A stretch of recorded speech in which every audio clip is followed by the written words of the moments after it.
Hello, everyone. Good morning, good evening, good afternoon to all of our viewers and listeners, those who will be watching us later. And of course, we got a little bit confused by the movement of the US to the summertime, as we are still on winter time. So the gap is still different, but we are online as usual, and we are East calling. Actually, I was pointed out by one of our subscribers, thanks to him, that we lack intro. So we will try to do our stream with an intro today. And we are East calling, as you might have already noticed. And peace, prosperity, and cooperation. This is what we all should strive for. Every day we're challenged as co-workers, as friends, as siblings, as parents, as family, as humanity. Let us seek for the truth, and you have the chance to. So this is your choice. So join us to hear the truth. And today we are having our regular stream with one of our favorite guests, Larry Johnson, who is former CIA analyst, and my colleague Ryan Milton, and I'm Jelena. So let us start our show today. Hey, I demand to be the favorite. Come on. Okay, you are the favorite. All right. Okay. Yeah, I'm becoming a prima donna. Here you go. Good God, Johnson the diva.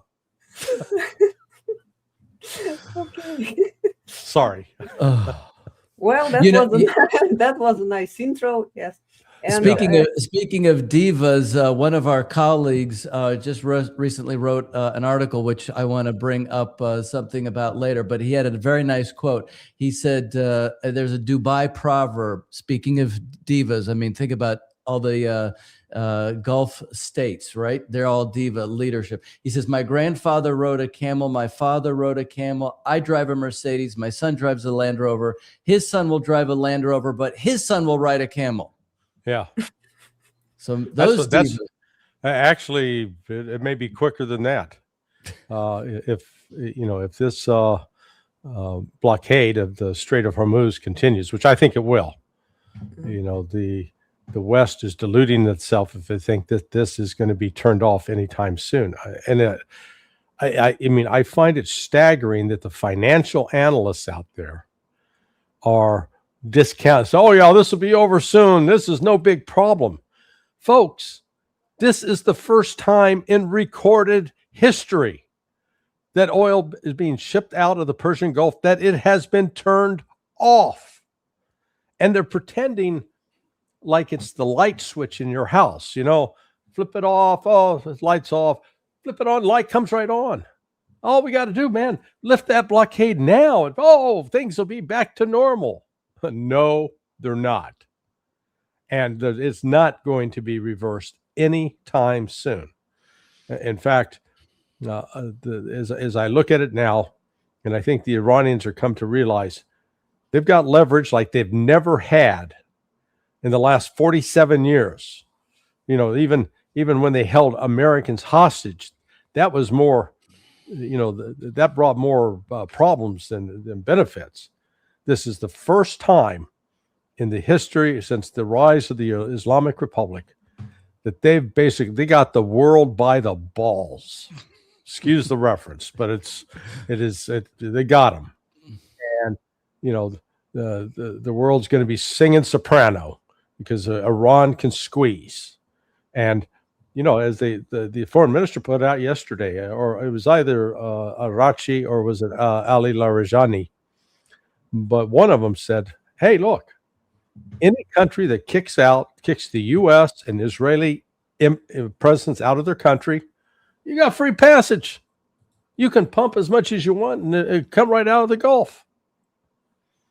And, we'll find out who the real whores are here, the ones who are so bought and paid for by the West. But I think one of those countries may jump on it because Qatar and United Arab Emirates, they are utterly dependent on imports of food. If those ships aren't coming through, they're not eating. And if the West now is talking about turning off the electricity in Iran, okay, Iran said, fine, we'll do the same. They're going to do it to the Persian Gulf. and Iran can get along a lot easier without electricity than Saudi Arabia and Kuwait and Qatar and Bahrain and United Arab Emirates. So this is not going to stop anytime soon. Actually, Jelena, sorry to interrupt. I'll let you continue. I put the screenshot of what Larry was just saying, the one that's called Expel. You might just show that. It's funny because I had to fact check everything, and all the fact checkers say it is indeed true. Exactly what you're saying. So, yeah, anyway, go ahead, Jelena.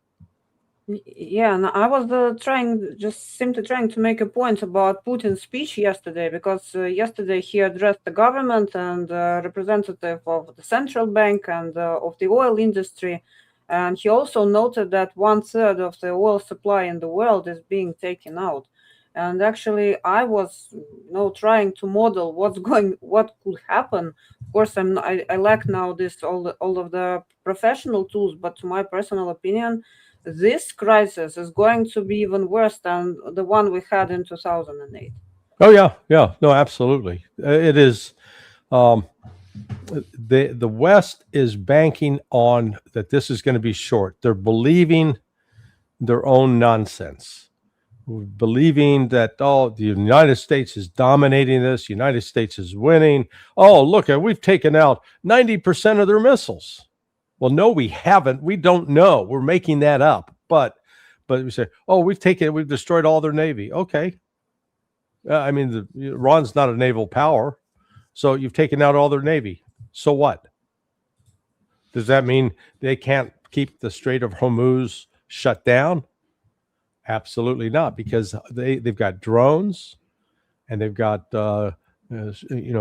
basically shorter ship missiles that fired from and they haven't, they've hit 3 or 4 tankers so far, just as a reminder of, hey, we're serious. If you're coming in here, we're gonna take you out. So the U.S. said, we're going to go open it with military force. How are they going to do that? What, they're going to run some more bombing raids like they've been running? That hasn't worked, and that won't work there because they got caves. And no matter how many explosives we keep trying to pour in there, it's not going to work. And Iran doesn't actually have to fire from there; they can go inland. And the notion, we're putting a lot. I know from some of the military folks I know that are involved. They go, we're destroying all the launchers. Do you see now they're launching from underground? They literally the rocket comes shooting out of the dirt, and then the hole's covered up. We're never going to find those, and they're spread out. Alistair Crooks says that they're spread out in 57 different districts. We're not talking about 57 different locations. We're talking like 57 different areas that they're spread out. So, the United States it's committed a war crime. It's committed a crime on par with what Nazi Germany did when they launched unprovoked aggressions against Poland and Czechoslovakia. It was in the Czech Republic. And the United States wants to pretend that it's the good guy in this. I'm disgusted with my country, absolutely disgusted, ashamed to be American. Donald Trump is a criminal, and he should be indicted and imprisoned. And instead, this crazed man is taking the United States into a war that it cannot win, because of the economic costs are happening now. When I went to fill up my tank of gas on Sunday, I paid 50 cents more than the previous week, and I have not been back yet, but I guarantee you I think the price has gone up additional 25 cents. It is going to continue to rise, because but it's not isolated to the United States compared to other countries is relatively isolated. Europe, good Lord. In fact, what's it doing where you are, Jelena? Well, first of all, I think the gravest mistake of our government, of the Norwegian government, is not to build oil refineries in the country. Like, imagine the country which has oil has only one single oil refinery, and the crude oil is being exported. And these people call Russia a gas station with nukes, at least used to call it like that. Mhm. Well, Norway is an oil well without nukes, and we have like diesel prices 26 kroner per liter because we pay per liter. Yeah. A week ago it was about like 20, 21, so it didn't go up that dramatically, but there are expectations that the price will rise, and this will drag everything along. So it's not only like diesel prices or fuel prices. This will push up the food prices first of all. So will we be how to say will we be able to allow to eat enough, because if it goes on like that, all the agriculture, it all depends on fuel. And moreover, it's not only about oil and gas which are being exported from the Middle Eastern region. There's also like some critical how it's called fertilizers, Yeah, like the nitrogen for fertilizer. Absolutely. That's one thing I was going to bring up because I had no idea that the U.S. imported $5 billion from the Gulf area. So the majority, 51%, comes from Qatar for nitrogen fertilizer since 2020. That's $5 billion for the U.S. Brazil, 43% is $8 billion. India, 11 billion. Ethiopia, 80 million. But the U.S. and Brazil, I believe, are the biggest, and it's not moving at all, just like Jelena was saying. And going back to the oil, though, my understanding, and I don't understand this, maybe you do, Larry, is that at a certain point, if the Gulf doesn't open up, they're going to have to start shutting off the oil wells. I don't know anything about this, but it's not like a factory where you can shut it off and then just flick a switch and start it back up again. Right. Do you know what I'm talking about? Yeah. So what's happening is as the oil is coming out of the ground, it's being put in storage tanks. And then, under normal operations, it goes from the storage tanks into a tanker, and off it goes to its ultimate destination. Well, right now, as the oil continues to pump out, they got to fill it, put in the storage tanks. But as those storage tanks fill up, that's where they then have to shut it off. So I guess the largest supply of or biggest storage tank capacity is Saudi Arabia. They've got like 28 days worth, but Qatar and Kuwait and Emiratis, they've got far, far less. So then if you shut them down, then it's conceivable you might have to re-drill, and then your cost, it goes into the billions, maybe even trillions. Yeah. Yeah. I mean, you're right. It's, there's no easy way to turn it off, turn it on. I mean, it's just this is suicidal. Now, let's go back to the fertilizer thing first. So it's urea exports, right? And I'm sorry about fertilizers. I got not a suggestion, but a hint that it is actually ammonia that is exported from there. Ammonia is yes. That's the urea. They're exporting urea. Okay, so that's that, and so the Persian Gulf, the last source I checked, shows between 30 and 45% comes out of the Persian Gulf. Iran actually accounts for about 10% of that. So, but what other country is a major exporter of urea? Any guess? Come on, kids. This is a softball. Well, Russia, I guess. Russia, yes. Da.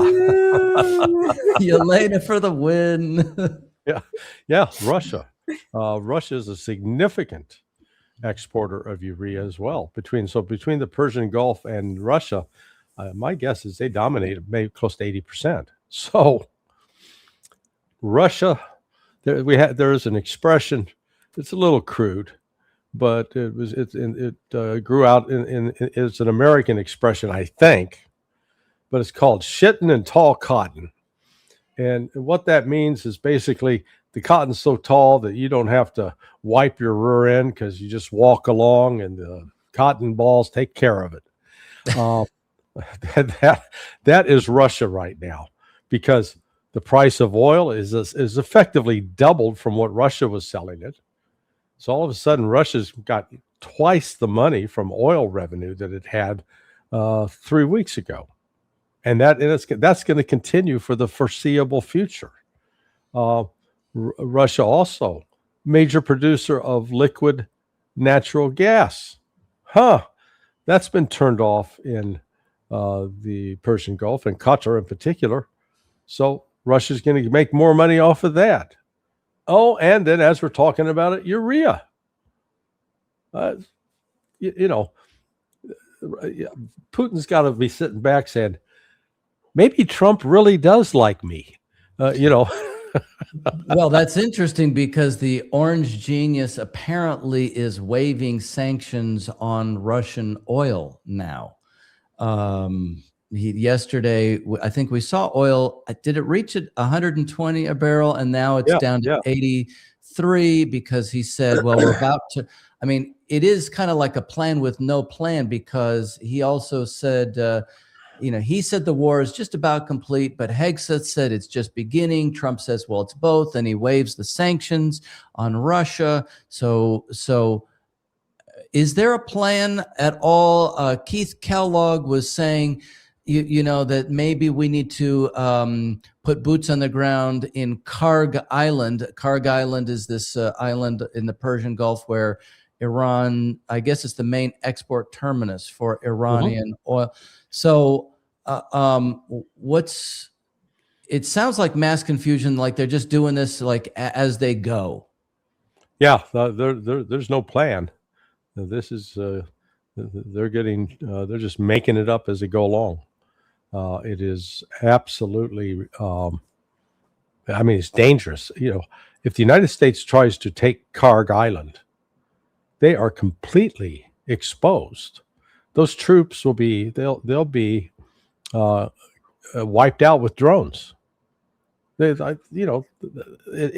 barely off the coast it's in the northern part of the Persian Gulf, and like 15 miles offshore from mainland Iran. These people, the fact that they were generals and actually in command positions, and they're this stupid, boy, that's shocking. The United States, I don't think appreciate, or they're learning now to appreciate, how dramatically Iran's capabilities have changed in the last 38 years. And I say 38 because I go back to 1988, 1987, so let's call it 39 years. Because of the Iran-Iraq war, which the West was financing, was funding Iraq. They gave Iraq the precursors that were used to produce the chemical weapons that Iraq first used against Iran in 1983. And let's note, during that entire war, Iran did not use chemical weapons in retaliation, more out of moral convictions. And we would like to claim that they're barbarians. Give me a break. But it was in the consequence of that war that they mined the Strait, the Persian Gulf, to stop oil exports to the West, hoping that would put pressure for them to stop supporting Iraq and to end the war. So the U.S. Navy, the Fifth Fleet, which was based in Bahrain even back then, deployed off the coast of Bahrain a barge. It was an oil barge, but it was called the Hercules, and it was turned into a Navy SEAL base. And an old friend of mine was the commander of that. So they, at the time, the engagements with Iran were basically Iran sent out speedboats, and we put up helicopters and shot the hell out of their speedboats. There were no missiles like what we're looking at now. Oh, heavens no. So if we tried to put that similar base like that out today, it'd be gone in a day, 2 days max. So, Iran has acquired an impressive capability, not only to defend itself, but to deliver blows against those who are attacking it. The West is calculating that Iran has run out of missiles. They haven't. I maintain that their underground production facilities have prevented the United States and Israel and any other intelligence organization trying to track this out to figure out actually how many missiles they have and how many of the sophisticated, updated versions are there. So this is, like I said, this is going to, we'll start to see the economic panic in the West. I set in this Thursday and Friday. Once they realize that this is not a quick end, that Iran is not going to give up, and we can't rule out that Iran may, if they succeed in sinking an aircraft carrier or one of the destroyers, oil is going to go skyrocket. And I think what one of the things that Western, so to speak, analysts are missing is the fact that maybe they are proceeding from their own prices when they are trying to calculate the possible amount of missiles produced. Mm-hmm. Because I think in the Western circles there is such a, I don't know how to call it. They're misguided by the thought that they can solve any problem with just with money. So we will assign this amount of billion, and suddenly, all of a sudden, we will have missiles coming out of thin air. Maybe they have played too much of strategy games, but it doesn't work like that in the real life. So I'm really wondering how this Iranian conflict will also influence SMO, because Ukraine will be running out of ammunition that they also need to strike, and they need Patriots, and Patriots are required for the Gulf states as well. Well, let's be clear. The Patriots are useless. They really are. Yes. Russia, their presence in Ukraine has been sporadic at best. How do I know that? Well, the total number of PAC-3 missiles, that's the missile that's fired out of the Patriot, and they started in production in 2015. The maximum, I mean, I'm being generous in the estimate, because the first 6 years produced between 100 and 300 a year. Well, if you go with 100, that's 600 in 6 years. If you go with the 300, that's 1,800. So I was assuming they did 1,800. And then from 2021, 2022, 2023, 2024, Lockheed Martin was producing 550. So that's another 2,200. Okay, that's 4,000. Then in 2025 through December, another 620. That's it. And how many missiles has Russia fired into Ukraine since February of 2022? The best estimate I've seen online is 12,000. So if you understand that if you've got a Patriot missile system and you've got an inbound target, then you're gonna fire 2 missiles to take out that one target. Right. So I said, if every Patriot missile in the U.S. inventory had been devoted to Ukraine, that it would have only taken out, a little over 2,000 missiles. I mean, 10,000 went unopposed. What was the other, quote, air defense shooting them down? That's where this they got, I need to stop swearing. this male bovine excrement that spread that, oh, Ukraine has shot down 90% of the missiles. With what? Certainly not with the Patriots, because they don't have enough. Well, I mean, I think what you, Jelena, and Larry are now exactly talking about, this is the thing that I try to get across to a lot of people. The U.S. has been facing a stockpile depletion for some time. If you just look at what you're saying, I mean, there are statistics that are put out by the Pentagon. I've been reading it in Military Times. It's like a big open secret in terms of THAAD, the PAC-3. But my question then on this here, if you take some individuals, Ted Postal, who is the MIT professor, Pentagon advisor on missile defense. So he, among others, have said that and then you have Richard Medhurst, who has been going through some of this in a lot of detail, that there is really no effective early warning system now in Israel. Right. You have something I think we talked about last week, where the ANFPS 132, a ballistic missile early warning radar in Qatar, that's gone. That it's not just these missiles, it's Aegis class ships that use it. It's a kind of a global network. It's all gone. So here's my question to you that I keep getting, and Douglas McGregor recently discusses that the danger is Israel would potentially use one of its quote unquote non-existent nuclear weapons to address this. What do you see on that? Yeah, no, they may use it, but it's not going to alter the course of the war. I mean, Iran will get hit with it. Iran's not going to collapse. It'll kill a lot of people. It will contaminate one particular area. Iran is an enormous expanse of territory compared to Israel. Look at most people don't realize it, but Iran is a third larger than Ukraine. Okay, as big as Ukraine is, Texas.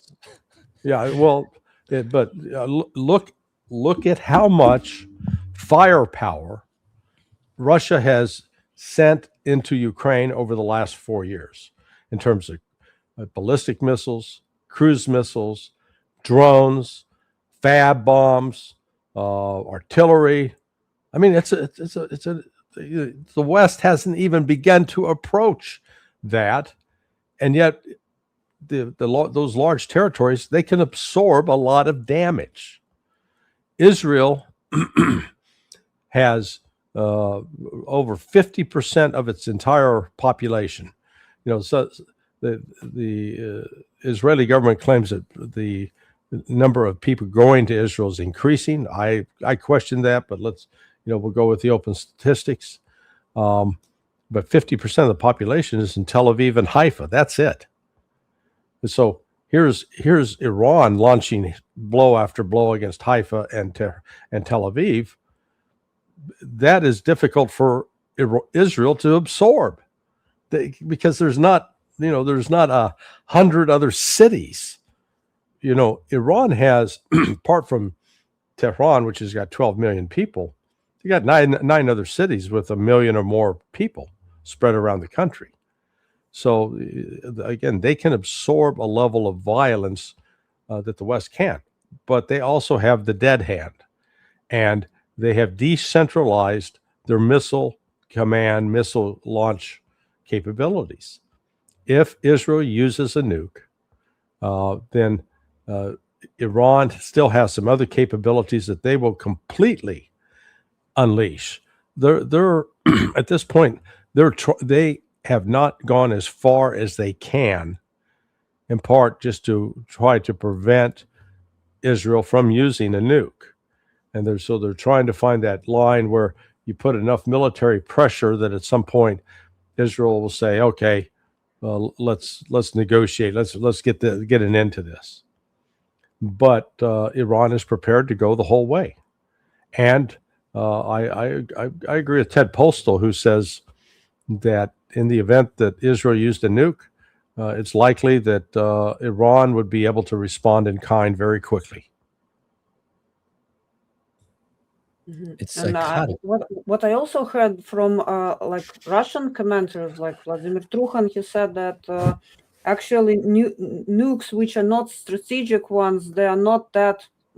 I wouldn't say not that terrible, but actually the damage they can inflict is not that significant as one might expect. So Yeah, I mean, it's we've invested it with a lot of it's like you tell children scary stories to scare them of the boogeyman. Yeah, and I don't want to suggest that it's ineffective, but it's not going to be as a world ending. The movie about the nuclear exchange between the United States and Russia. Yeah, if you get hundreds, thousands of nukes going off, yeah, you're going to do some significant damage to the environment. No doubt about that. But that's not the scenario we're looking at here. This is the political cost and the economic cost for Israel as a result of the continued bombings and missile strikes from Iran is, I think, going to force Israel into a quicker, we'll call it a surrender. They're going to have to back down. But the problem they both got, reportedly, Trump has been making overtures to try to get the Iranians to talk. Hey, let's get together and talk this over. And, the Iranians are just telling them basically, hey, fuck off. Mm-hmm. We got nothing to talk about. You have attacked us twice where we were negotiating in good faith. And in the midst of that negotiations, you used our trust in you to put our guard down so that you could attack us. That's not happening again, because my own, it's conjecture, but I'll be happy to be proven wrong. But I think Iran will not open up the Strait of Hormuz until the United States and Israel come with an agreement that, one, sanctions against Iran are lifted, and they've got a firm guarantee that there will be no more military forces in the Persian Gulf countries for the purpose of attacking Iran. Yes, well, yeah, that is actually. It's kind of funny because on Polymarket, which I really had never looked at Polymarket, but somebody posted that Trump claims suddenly Iran has far more missiles than anyone thought. And the bets are big on that. Going back to this question of economy. Before you go on that, did yes. they provide a link? Where did Trump say that recently? I know this was their X account, and I was looking on Polymarket to try to find it. Today I didn't have a chance to locate it exactly before we spoke here, but certainly it is interesting. It's telling. Now I know Jelena has some questions from the audience, but I also wanted to think about this because I've noticed a lot of people who said, I voted for Trump because he was against regime change. Right. A lot of the MAGA people, I don't have the blanket view that everybody in MAGA is no good. A lot of these people actually wanted to see a completely different direction. Right. One good news thing on that is that for the first time in 10 years, the United States has actually approved the construction of a nuclear power plant, and it's a new generation nuclear power plant that just came out. So there is something good there, but they lump in all of the legitimate criticisms, like what you're making, as Scott Ritter's making, others, of the Trump administration on this war, with all of the crazy, quote unquote, crazy people on the left who are going after him, and they can't see clearly. So it seems to me that if there was, and this is me just imagining, and I definitely want your view on this, if there was an alternative that Trump could off-ramp into that would be good, then they would actually understand it better and actually fight to get the United States to return to sanity. My example on this is that on March 10th, 2023, Saudi Arabia and Iran had announced a normalization of ties. And there was a trilateral statement talking about this agreement. I think it was the UAE that was then suddenly moving in that direction to resume diplomatic relations. The whole thing was brokered by China. Yeah. So my question to you is why not then, as an idea, as opposed to what Mike Pence is saying is, or others, these neocons are saying is Russia's now using Iran as a proxy. Why not just engage with China around, let's rebuild places, let's industrialize. Maybe we need China to help industrialize the US, but also, Iran, all the Middle East. Why not something like that? Am I being too naive? Yes. Yeah, that ain't going to happen. The United States is not. The United States wants to destroy China. I mean, you got to look. You got to look at the United States like a pedophile. Can't let them around the kids, ever, or until they're castrated.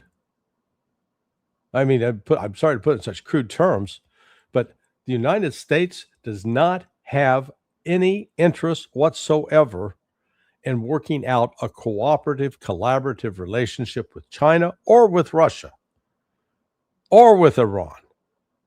It wants to control, to dominate for itself without giving a damn about the people of those countries.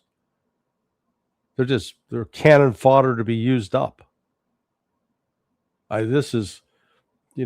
Trump has had every possible exit ramp from this war that he wanted. He chose to do this. And he chose to kill 175 little girls, ages 6 to 12, most of them. I mean, there were a few adults in there, parents, and apparently one mother was there with her 3-month-old baby. She also was killed. And there's no accountability. He's a mass murderer done at his command.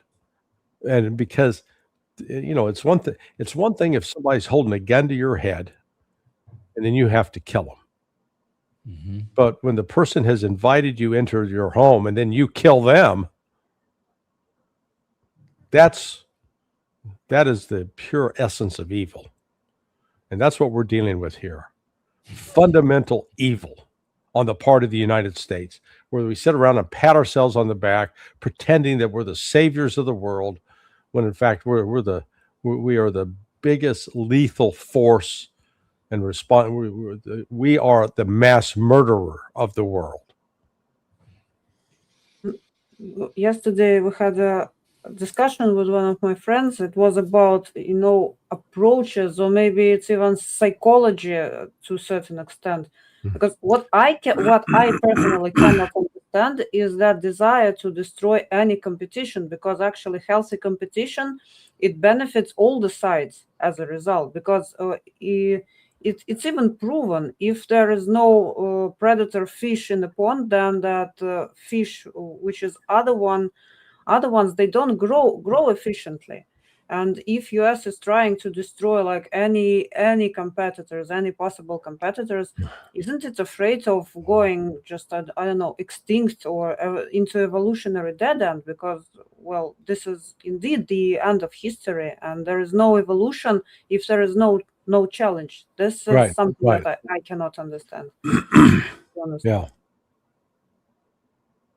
Yeah, and speaking about like Iran as Russian proxy, or like China is using Iran as a proxy, to me, I think it can only be said by a person who, stuck in this theoretical stereotypical, I'm sorry, thinking that it can be only this way and no other way, like assuming that there are independent countries in the world is something beyond the how to say, the mind of that person. So I think Iran is acting on its own. Of course, it gets help from Russia, from China. It's because the Iranian representatives were visiting Russia, but still, I think that Iran is completely not completely, but Iran proceeds from own interests first of all. And if allies help them, they help only as allies, not as sovereigns, or not like somebody who is giving command. Yeah. Yeah. Well, I mean, look, I fully expect that Iran and China are providing extensive support, military support, at least on the intelligence front, and providing certain equipment. Now, China reportedly had deployed an air defense radar to Iran, and that's been a flop. So they've been able to learn now. Okay, what we thought worked doesn't work, and so we got to try something new. We'll see if Russia and China intervene in any way in providing more robust air defense, because the Iranian system too, up to this point, has been very inadequate. So what's saving Iran is the fact that it has this very sophisticated and well supplied force of ballistic missiles and cruise missiles.